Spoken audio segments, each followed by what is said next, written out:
I've been waking up early. I've said this before. I've been waking up early in between the hours of 12 a.m. and 3 a.m. for about 17 years now. About 17 years. It's been a little later in more recent years, like to 2, 3 o'clock, because I've been working from home or I'm not in the military anymore. But yeah, I've been waking up early. And for me, that's how I get the advantage on what I need to do. I'm not the smartest, fastest, right? I need that advantage. I need that margin of error. I need to be able to get that time in, in order to take away all the excuses possible. If I'm up, I get it done. And then you take the rest of the day to do those other things. But yeah, I've been doing that for a while. And you'll be surprised in 17 years, people I've known, the people I most recently met, how they have a problem with that. Right? It should be one person or two to have a problem with that. The main one is my girl. Where the hell are you getting up out this bed going? Right? But when we met, I remember we went to go eat or something. And yeah, I was like, yeah, I work out. And she was like, when? I was like, in the mornings. And I was hesitant on telling her because I think it was like midnight at that point. I was waking up and I was running on my treadmill in the living room in my apartment. And then I would do some schoolwork. If I had my son that week, get him up, take him to daycare, go to work. So I had to do it because then I was active duty. And then I would have to get to work and freaking do Navy stuff, man. The other stuff kind of just picked up.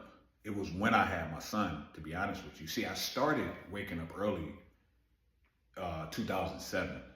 I had got orders to go to Afghanistan. And I was overweight. And I'm like, man, I remember somebody had mentioned, dude, you don't want to be out there like that. If you gotta get in a Humvee or you gotta wear the Ivy, you gotta do something. This cat I was working out with. So it started. I used to live in this apartment off Tidewater, Virginia, and I got up and just started walking. Then I started jogging, right? Then we went to training in Kansas, Fort Riley, Kansas. And wake up and try to go to the gym then, right? Always felt better. I said, I just got to stick to this. Got in country in Afghanistan, running around the fob every morning, right? Got home, was living in El Cajon, running out there, man, jogging before I would go to work with the meth heads. There's some meth heads out there, man. We out there jogging together, man. Where we going? Where the meth? That's what they was asking me. Where the meth at? I'm lying, that didn't happen. But there was some meth heads out there, though. Now it leveled up when my son, he was about to be born. In between when I started drinking and when I knew my son was about to be born, yeah, I was drinking, heavy. But when I knew my son was about to be born, I had to stop. Now, most things we do are gradual and it takes, they say it's not an overnight thing, but when I knew little man was coming, I got to do this. I can't allow him to see it, right? Because I remember around adults, when you have instances and examples of stuff with alcohol, and if it's a bad situation, the smell brings the situation back like it was just yesterday. And I was like, nah, regardless of what he picks up from me, I can't allow him to see me drunk. I can't allow him to see me on some other stuff, man. I need him to know that when I tell him something, I believe it because he's seen me do it over the years. And that's kind of worked. But it all kind of happened because I remember we was at Balboa Hospital. My son was born. I was sleeping in this little, it wasn't a cot, it was like a bed little thing put together. My wife at the time, she was laid up and my son was in his little crib thing at Balboa. Got up and I was already used to waking up early. Got up and went to the Balboa gym. Came back, took a shower, hung out with them. Went home, we lived in Ramona. So that's about almost an hour away from Balboa Hospital. I went to Ramona, walked the dogs, changed the kitty litter, got out there and ran 6 miles, did some schoolwork, went back to Balboa. I did that for 2 or 3 days. It was game time at that point because I knew that I wanted more out of life. And at this point, I had a son now. So I had to be the example, right? You tend to think about who was the examples in your life. And I said, I got to try to be that for Lil Man. It's never easy. It's never been easy. Nothing that I have done has ever been easy. But if I hold on to that main thing, getting up early, you know, the other stuff kind of flows. The discipline, the not making excuses, it kind of flows. You'll be surprised though how many people, like I say, have a problem with it. People become your doctor, your lawyer, your nutritionist when I'm the one that's getting up early. Like I say, the only one that should have a problem with it is my girl and my son. But it'll be people, man. 17 years I've been doing it. What's gonna happen is, and their stuff just be all over the place.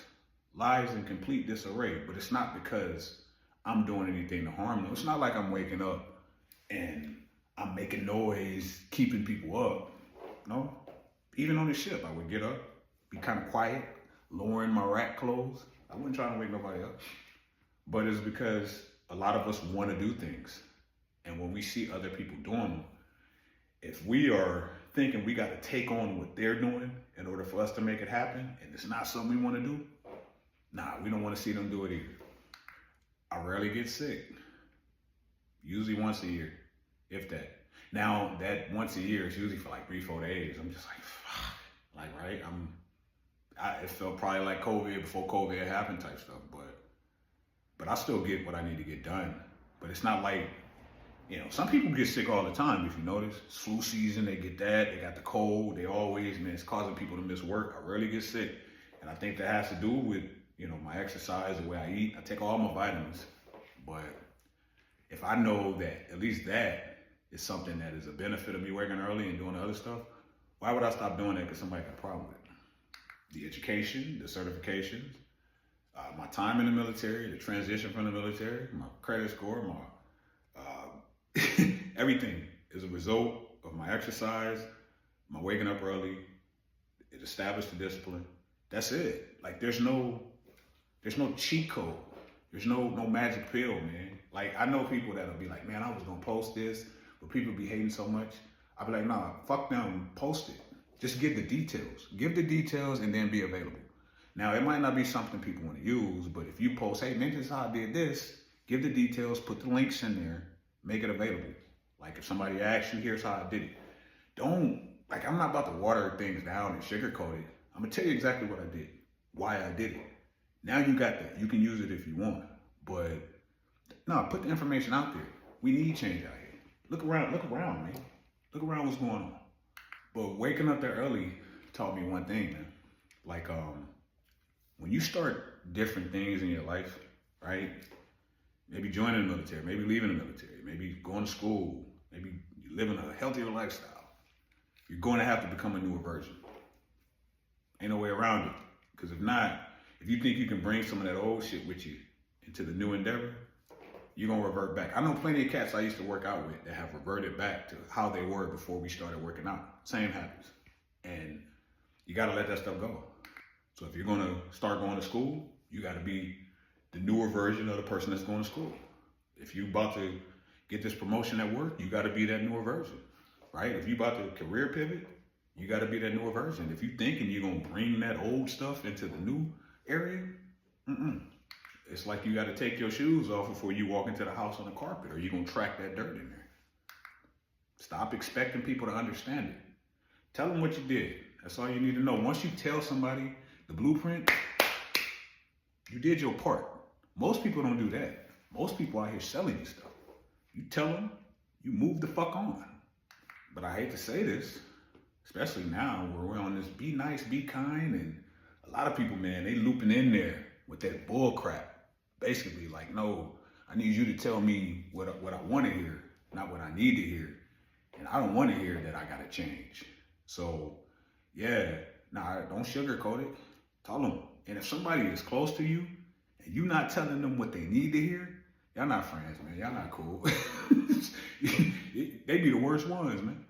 I be telling folks, man, I'm not about to hit like on you, you posting pictures of the liquor and the eating bad, and I know you doing bad health-wise.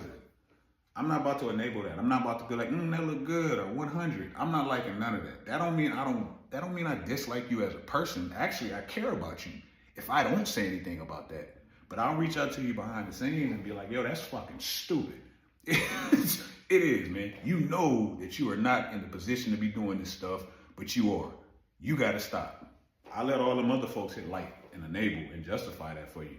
And then when something happens, they'll come right back and be like, yeah, get well soon. Praying emoji hands. Nah, fam. And then people be like, man, it's easy for you because you've been doing it like that. Nah, that's not how it works, man.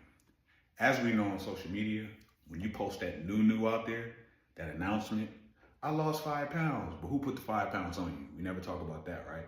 I'm back. Where the fuck you go? When we talk about that, you get all the love. But when you stick to something, day in, day out, no matter what, new job, family situations, you get sick, the weather's messed up, but when you still stick to it, that's what they don't like. It's easy for you because you've been doing it. No, it's easy for you because you haven't been doing it. Because when you're not doing what you know you're supposed to be doing, when you know you got the potential, your soul is awake. That's why a lot of us can't sleep at night. Because your soul know, man, I should be doing a lot more in my life. And when you knowingly keep doing these things that are hurting you, knowing that they work, like two seconds after you eat something and you drink something, you know you're going to regret it. But you get up and you do that every day. Oh yeah, that takes power. That takes power. Yeah, I wake up, it's early, but I know when I go do these stairs, I'm going to feel better after. I focus on that. I don't focus on the time during. I got to listen to music. I got to think about somebody that cut me off in traffic to kind of get me going, right? I got to think about some drama to be like, yeah, this is what I should have did during that drama.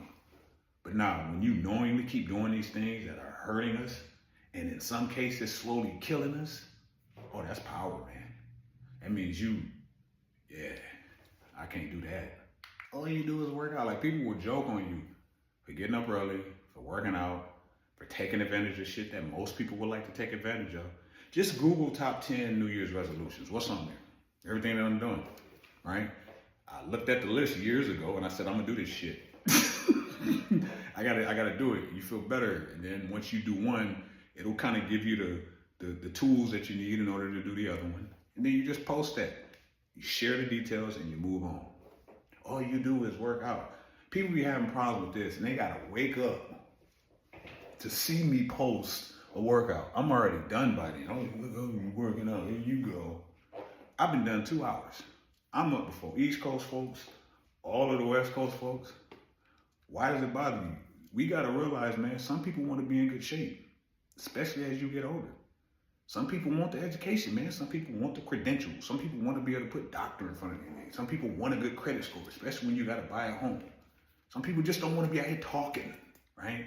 Worrying about celebrity drama, worrying about what LeBron and his son doing. What your daddy do for you? It's like Cameron saying, man, what your daddy do for you?